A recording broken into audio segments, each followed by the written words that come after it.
Comme convenu, un petit tuto pour Inkscape pour écrire les textes sur vos monstres. Alors, là, je suis sur le logiciel Inkscape. Je vais aller ouvrir l'image. Là, je prends un monstre de Léa que j'ai exporté en PNG. PNG, c'est donc le format commun à GIMP et à Inkscape.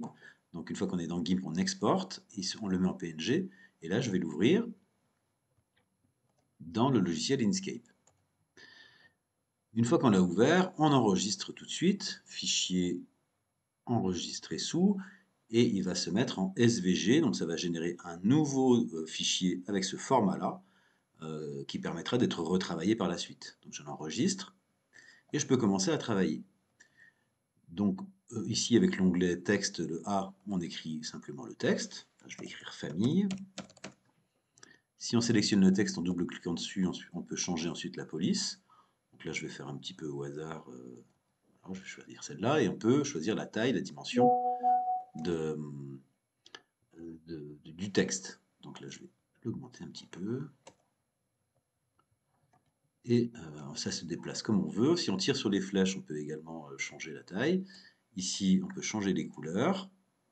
Si on double-clique sur le carré qui se trouve ici, fond, ça fait apparaître voilà, cette fenêtre de dialogue où on peut ensuite, voilà, simplement en allant dans le cercle chromatique, aller choisir la couleur vraiment qu'on veut. Mais encore une fois, on va rester simple, hein.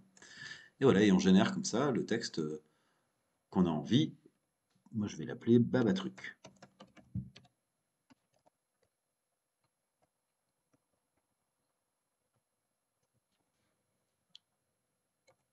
On peut également faire des copier-coller des calques qu'on a générés, CTRL-C, CTRL-V. Par défaut, il se met exactement de la même couleur, donc on peut changer la couleur, hein. Je vais le mettre en rouge, par exemple, voilà, pour créer une ombre si on veut donner un peu de relief à ces lettres. Ça, c'est une possibilité, mais rien d'obligatoire, hein. Et on continue comme ça à mettre le nom des monstres, le fils, la fille, etc.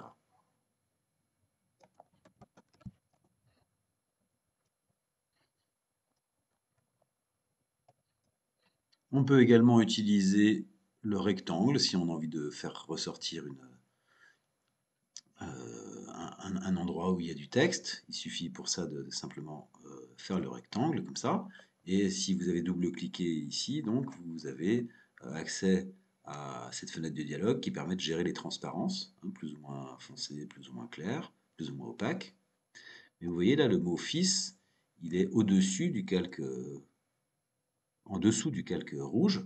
Donc il suffit pour ça que je demande, vous avez ici 4 petites icônes pour descendre à l'arrière-plan, ou descendre la sélection d'un cran, ou la monter, ou aller tout en haut. Là, je voudrais que le rouge il descende d'un cran, parce que je voudrais qu'il passe sous le fils. Il suffit que je clique dessus, et voilà comment apparaît cet endroit. Même chose, ces rectangles peuvent s'étirer, et on peut comme ça générer. Alors tout ce qui va sortir ici, ça ne sera pas exporté, ça va rester invisible, hein. On va exporter que la page là.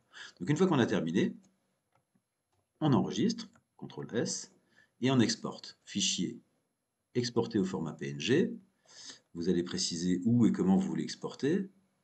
Donc moi je vais l'exporter au même endroit. Et comme je viens de faire du texte, je vais préciser que je viens de faire le texte. Et je peux exporter, attention, il faut exporter la page, c'est-à-dire vraiment l'espace de travail. Donc il faut choisir, hein, il y a sélection, dessin, etc. On choisit bien la page, et on exporte. Et je viens de générer la carte ici. Donc j'ai l'image de base, le format SVG et la carte définitive qui se trouve ici. Quand vous avez réalisé une première carte, eh bien, plutôt que de tout recommencer, vous prenez le calque de la carte et vous le supprimez, vous retirez.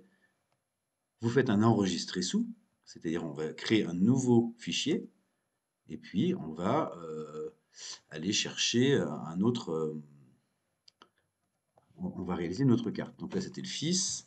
Maintenant je vais faire le père. Donc je remplace par père. J'enregistre. Je suis toujours dans les téléchargements. Voilà. Et il suffit que j'aille chercher ensuite ma carte du père, que je la glisse dans Inkscape et que je lâche. Alors maintenant, il faut régler la carte parce elle est un peu grande. Si on appuie sur moins, c'est comme dans GIMP, hein, ça rétrécit. Donc on va la caler bien dans les coins pour qu'elle remplisse la page comme l'autre. Et comme tout à l'heure, elle est au-dessus, hein, elle est au premier plan. Si je clique dessus et que je la mets maintenant à l'arrière-plan, hop, ça va reculer. Et ensuite, on peut changer. À la place du fils, on va taper le père. Et on peut également faire des variations si on en a envie, hein, changer la couleur, par exemple, du rouge qui se trouve là. Il suffit pour ça, ben, même chose, hein, de cliquer. Je vais mettre un orange, par exemple, parce que ça ferait une couleur complémentaire. Voilà. Et même chose, donc on enregistre et on exporte, et ainsi de suite. Voilà, bon courage et bonnes vacances.